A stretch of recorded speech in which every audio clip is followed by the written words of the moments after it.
Hello everyone, welcome to clear concept UPSC. आज की मैं टॉपिक की बात करूं तो टॉपिक रहने वाला है हाउ टू मेक नोट्स। वो चाहे कॉपी पे हो चाहे कोई डिजिटल डिवाइस पे हो, हम नोट्स कैसे बनाएं इस पे हम बात करेंगे। और इस पे बात क्यों करनी चाहिए, क्योंकि एक कोई भी प्री एग्ज़ाम है चाहे मेंस एग्ज़ाम है, हमारे नोट्स हमारी ताकत होती है। आखिर में वही हमारा हथियार होता है, क्योंकि हम वहाँ पर इतनी बल्कि और इतनी बड़ी बड़ी किताबें नोट्स नहीं ले जा सकते हैं जो प्रिंटेड होते हैं। कोई भी स्टैटिक किताबें होगी तो वहाँ पर हमारे हैंड रिटन नोट्स ही काम आते हैं। क्विक रिवीजन के लिए मान लो, क्विक रिकॉल के लिए मान लो, तो वो इसलिए ज़रूरी है। इसलिए आज हम इस टॉपिक के बारे में बात करेंगे। चलिए शुरू करते हैं इस टॉपिक को। अब इसमें बात आती है कि नोट्स बनाना ज़रूरी क्यों है, तो इस पे बात कर लेते हैं। सबसे बड़ा तो है भाई सिलेबस। सिलेबस देखो तो आप यूपीएससी का काफ़ी बड़ा है, बहुत ज़्यादा बड़ा सिलेबस है, तो इसलिए ज़रूरी हो जाते हैं। हर एक सब्जेक्ट की कितनी बड़ी बड़ी किताबें आप देख लो, कितने सारे इसके अंदर सब्जेक्ट हैं, ठीक है। तो कोचिंग वालों की भी प्रिंटेड किताबों मतलब जितनी बड़ी किताबें हैं ना, उतनी वैसे ही प्रिंटेड उनके नोट्स मान लो, ठीक है, ऐसे ही है। फिर आ जाता है कंटेंट, वो भी भर भर के दिया हुआ है इन किताबों के अंदर। और ये कंटेंट अब याद कैसे रहेगा? याद इसको रखने के लिए या तो इसको अपनी भाषा में लिखना होगा, या फिर आपको स्टोरी के थ्रू अपने माइंड में इसको याद रखना पड़ेगा। अब इतना सारा ऐसे तो है नहीं कि आप एक बार पढ़ लोगे और आपके माइंड में आ जाएगा, ठीक है। तो इसके लिए हमें कोई भी कॉपी पर शॉर्ट नोट्स बनाने होंगे अपनी भाषा में। तो ये सिस्टम आ जाता है इसका। इससे क्या है कि याददाश्त मजबूत होती है। जब भी आप बार बार रिवीजन करते हो, बार बार आप रिवीजन करोगे तो आपकी याददाश्त बढ़ेगी, क्योंकि आपकी भाषा में लिखे हुए हैं, आपकी लैंग्वेज में है। दूसरा आता है, तीसरा आता है कि रिवीजन। रिवीजन है जो काफ़ी इजी हो जाता है। रिवीजन की बात करूं तो ये काफ़ी इजी हो जाता है। फिर आती है बात कि हमारा जो मटेरियल है वो एग्ज़ाम स्पेसिफिक हो जाता है। कोई भी आप सब्जेक्ट को जब उठाते हो, उसके नोट्स बनाते हो, तो ये बात नोट कर लो आप। एग्ज़ाम स्पेसिफिक मटेरियल तैयार होता है। तो इतनी चीज़ें होती हैं, इसलिए ये ज़रूरी है नोट्स बनाने आपको। अब देख लेते हैं कि नोट्स बनाने के पहले हमें क्या क्या करना चाहिए। तो इसमें देखो, सबसे पहले तो सिलेबस आता है कि उसको हमने लिंक बाय लिंक पढ़ना है, ठीक है।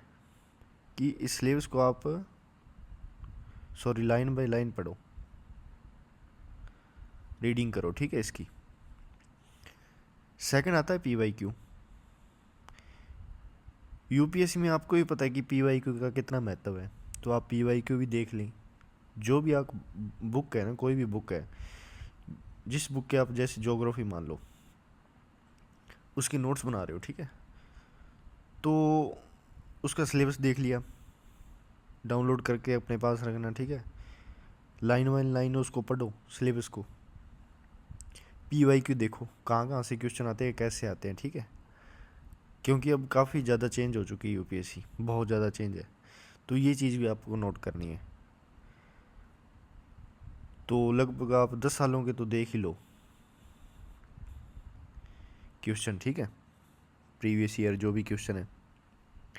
फिर आप फाइंड करो अपना रिलायबल सोर्स, वो फाइंड करो अपना। तो तीसरा पॉइंट क्या होगा? Reliable source.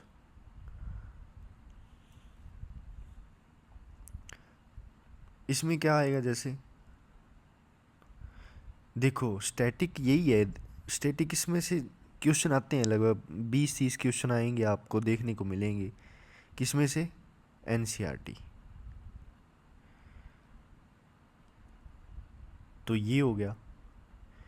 फिर स्टैटिक बुक्स होगी, स्टैंडर्ड बुक्स होगी, ओके। फिर गवर्नमेंट की कोई साइट, वेबसाइट जो भी है गवर्नमेंट के, ठीक है, डॉक्यूमेंट्स वो हो गए, गवर्नमेंट की वेबसाइट। तो ये हो गए रिलायबल आपके सोर्स। अब इसमें से आपको देखना है कि स्टैटिक और डायनेमिक कंटेंट आपको अलग अलग समझने हैं इसमें से, कि कौन सा स्टैटिक है और कौन सा डायनेमिक है। ऐसे नहीं है कि आप कोई भी लाइन है आप पढ़ रहे हो, उसको ही पूरी लाइन को ही आप ऐसे समझ रहे हो ये ज़्यादा मेरे मतलब महत्वपूर्ण है मेरे लिए। तो ऐसा नहीं है, लगेगी बट है नहीं, क्योंकि आप 2-3 बार आप उसको पढ़ोगे, ठीक है। क्योंकि कुछ है ना, कुछ लाइनें आपको कहानी की तरह याद हो जाएंगी, और जो याद नहीं होगा वो आपको लिखना पड़ेगा। तो ये चीज़ आप लिखना एक। फिर आगे मैं बात करता हूँ फर्स्ट एनसीईआरटी नोट्स। एनसीईआरटी 6 से लेके 12 तक, ओके। इसमें से आपको क्या करना होगा? इसमें जैसे बुलेट पॉइंट हो गए,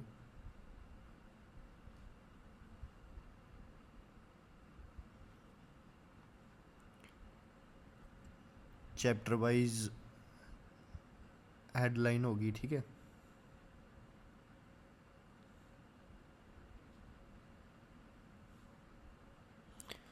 जैसे ये A4 शीट है, सफ़ेद पेज ले लिया, हेडिंग डाल लिया आपने। अब नीचे या तो आप साइड में छोड़ दो स्पेस, ठीक है, या फिर नीचे छोड़ दो आप, और यहाँ आप लिखना स्टार्ट करो। क्योंकि एक्स्ट्रा जो भी आगे चीज़ होगी वो यहाँ तो यहाँ इस साइड में ब्लैंक में यहाँ पर लिख देंगे, या फिर यहाँ पर लिखेंगे, कोई भी ऐसा इम्पोर्टेंट कोई चीज़ लगेगी, ठीक है। तो हेडिंग डाल ली और बुलेट पॉइंट, फिर एग्जाम्पल इसी पेज में, एग्जाम्पल और डायग्राम। कोई भी मैप है जैसे, ठीक है, कोई डायग्राम है, कोई फ्लो चार्ट है, वो आप इन्हीं पेज में आप अच्छे से बना लो। तो ऐसे आपको नोट्स बनाने हैं एनसीईआरटी के स्पेशल, चैप्टर वाइज या टॉपिक वाइज, बुलेट पॉइंट, अच्छे से हेडिंग, एग्जाम्पल, डायग्राम। फिर आता है स्टैंडर्ड बुक्स की।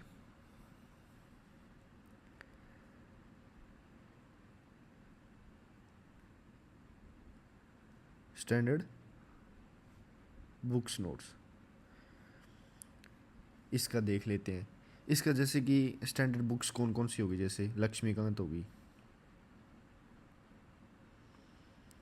स्पेक्ट्रम होगी,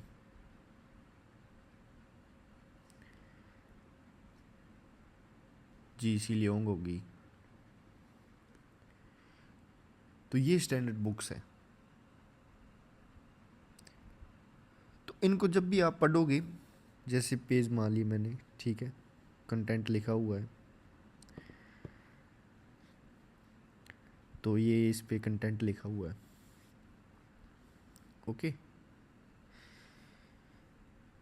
तो इसमें अब क्या होगा, या तो आप जब लाइन बाय लाइन आप पढ़ रहे हो, ठीक है, मतलब पढ़ते जा रहे हो, तो आप क्या करो, जैसे लाइन बाय लाइन आप पढ़ते जा रहे हो, तो कुछ आप अंडरलाइन कर सकते हो कुछ चीज़ों को।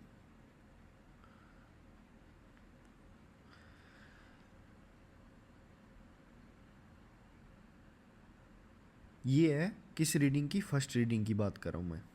फर्स्ट रीडिंग,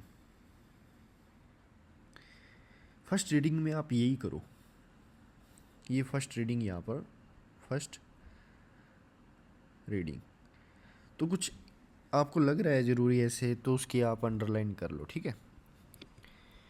फिर सेकंड रीडिंग की बात करूँ मैं,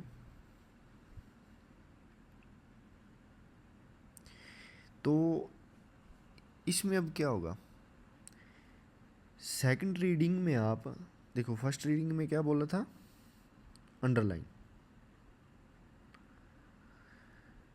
सेकंड रीडिंग में आप क्या करो, इसमें आप शॉर्ट नोट्स बना लो, जो अंडरलाइन किया है या तो उसके बनाएंगे, वो आपके अंडरलाइन वाला याद हो गया सेकंड रीडिंग में तो अच्छा है, नहीं हुआ ना कोई कोई अंडरलाइन जो भी है, क्योंकि देखो आप पढ़ोगे कुछ, कुछ स्टोरी बेस पे आप पढ़ोगे, इमेजिन करोगे कुछ ऐसे, ठीक है, तो वो आपके दिमाग में बैठेगा, जो नहीं बैठता है वो आप लिख लो। क्या पता सेकंड रीडिंग में आप मतलब दिमाग में बैठ जाए, ठीक है, वो भी फिर भी नहीं बैठता है तो आप उसको लिख लो A4 शीट पे। तो ये हो गया। थर्ड रीडिंग में तो आप बिल्कुल मतलब वो रह जाता है कि हाँ भाई अब तो मतलब थर्ड रीडिंग में ऐसी चीज़ों को आप हाईलाइट करते हो जो बहुत मतलब ऐसा है कि कुछ ये तो बिल्कुल मेरे याद हो ही नहीं रहा है, मतलब कितना ही प्रयास कर लूँ मैं याद नहीं हो रहा है, तो उनको आप हाईलाइट कर सकते हो, ठीक है।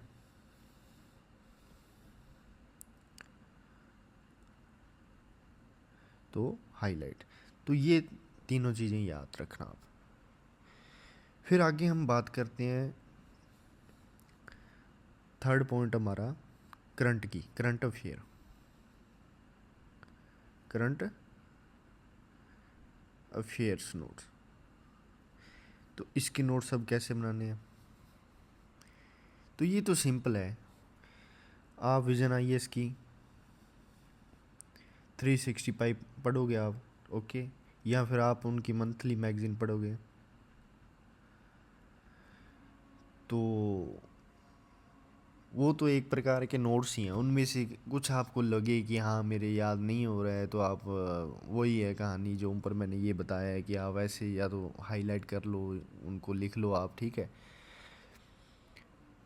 बट वैसे हाँ, न्यूज़पेपर क्या बना सकते हो इसमें, जो आप करंट अफेयर में न्यूज़पेपर पढ़ोगे ना, न्यूज़पेपर,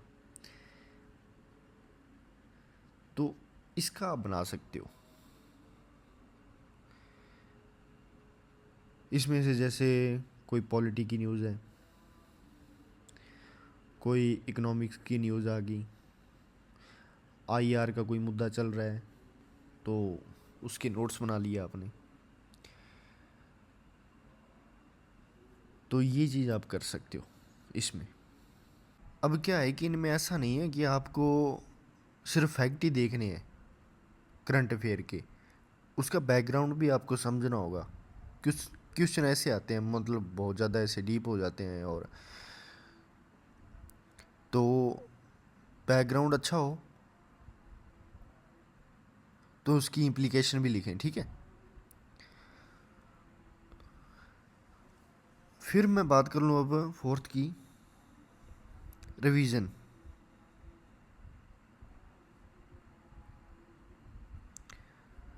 नोट्स का रिवीजन कैसे करें, ठीक है, तो इस चीज़ की बात कर लेते हैं। तो जब आप पहली बार आपने रिवीजन कर लिया, फर्स्ट बार, फिर आपने सेकंड बार कर लिया,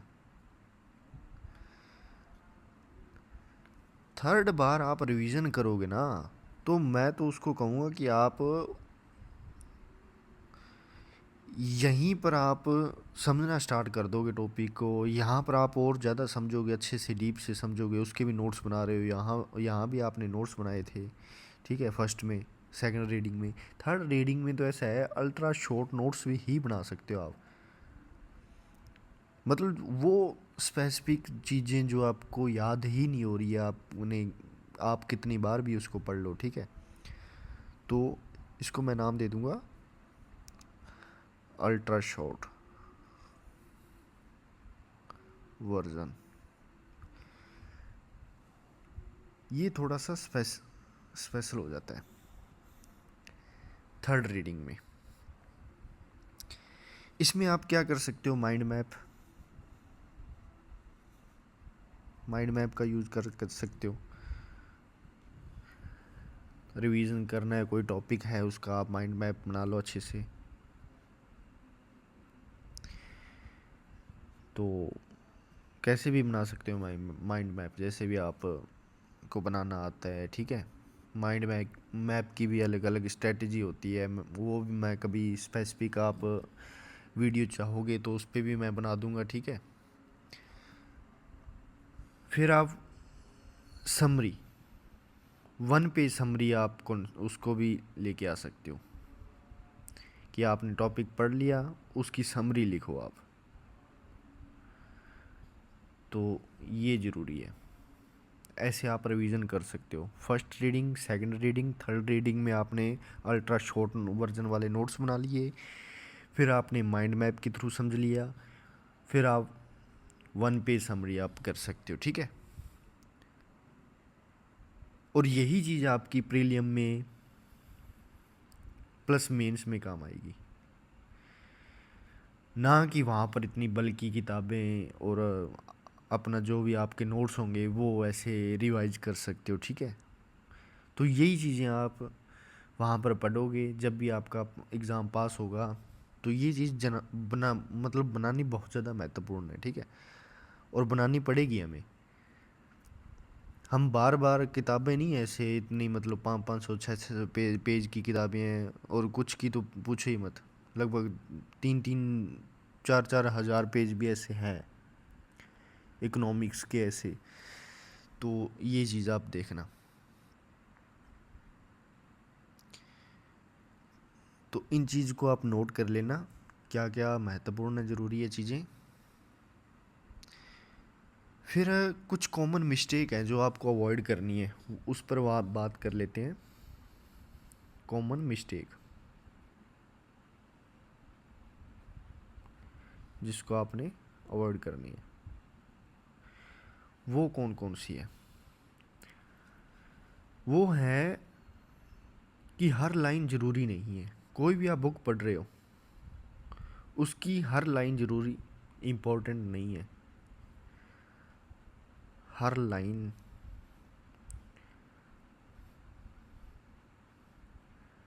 मत लिखो, ओके।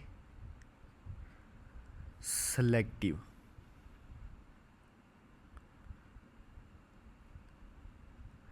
जो ज़रूरी है वही सेलेक्टिव लिखो, ओके। ये समझ लिया हमने। फिर आता है कि हमें कलरफुल नोट्स बनाने हैं या नहीं बनाने। कुछ बच्चे ऐसे हैं कि बहुत ज़्यादा कलरफुल ऐसे, मतलब पेन्स का यूज़ करते हैं कि हाँ भाई हमारे नोट्स पता नहीं किन को दिखाने हैं, ये वो नहीं, ये ज़रूरी ये नहीं है। ज़रूरी है आपकी क्लियरिटी, आपको समझ आने चाहिए। आपने कॉन्सेप्ट समझ लिया, अच्छा है, भले ही वो ब्लैक पेन से लिखा है, कोई भी एक पेन से लिखे हैं ना सभी नोट्स, कोई दिक्कत नहीं है, ठीक है। आपको समझ आने चाहिए, आपने कोई ऐसे नहीं है कि एडवर्टाइजमेंट करनी है नोट्स की। तो ये चीज़ देख लेना। फिर आपने एक बार नोट्स बना लिए तो उसको आप ऐसे नहीं है फिर आपने किताब उठा ली और फिर आप बना रहे हो दोबारा से, नहीं, एक बार बनाना है, बार बार नहीं बनाने हैं। बार बार नोट्स मत बदलो, ओके। एक बार काफ़ी है। आपने एक बार बुक से बना लिए, इनफ है, काफ़ी है। अब आप उसके अंदर कोई कुछ आया है, ऐसी कोई अपडेट है, ऐड ऑन कर लो। बार बार नहीं ऐसे, फिर भाई फ़ायदा क्या है उस चीज़ का आपने नोट्स बनाने का, कि फिर आपने बुक पढ़ ली, फिर बुक पढ़ रहे हो आप, ठीक है। तो ये भी आप समझना। अब बात आती है कि केवल पढ़ने से सब कुछ हो जाएगा क्या? क्योंकि आपको पता है कि मेंस जो एग्ज़ाम है वो रिटन है, तो केवल पढ़ने से तो कुछ होगा नहीं। तो आप क्या है कि लिखो, रिवाइज करो और यूज़ करो। लिखो, फिर आप उसको रिवाइज करो, फिर आप उसको यूज़ करो, मतलब आंसर राइटिंग करो। ये कॉन्सेप्ट आप समझना। नोट्स बना लिए, रिवीजन कर लिया, फिर आप उसको यूज़ करना सीखो। तो ये चीज़ आप देखना, ज़रूरी है ये। एग्ज़ाम में यही आता है, मेंस एग्ज़ाम रिटन है, तो उसमें आपको लिखना पड़ेगा। ये आप आदत पहले से डाल लोगे ना तो अच्छा रहेगा। अब बेसिकली तो आप देखोगे तो ऐसे ही नोट्स बनते हैं यदि आप बिगिनर हो तो। हाँ, हर एक का स्टाइल अलग अलग हो सकता है, ठीक है, अलग अलग वो बना सकते हैं। टॉपर भी ऐसे होते हैं जो अलग अलग मतलब अपने स्टाइल से बनाते हैं। कोई डिजिटल ज़्यादा प्रेफर करता है, कोई डिजिटल ऐसे नहीं करता है।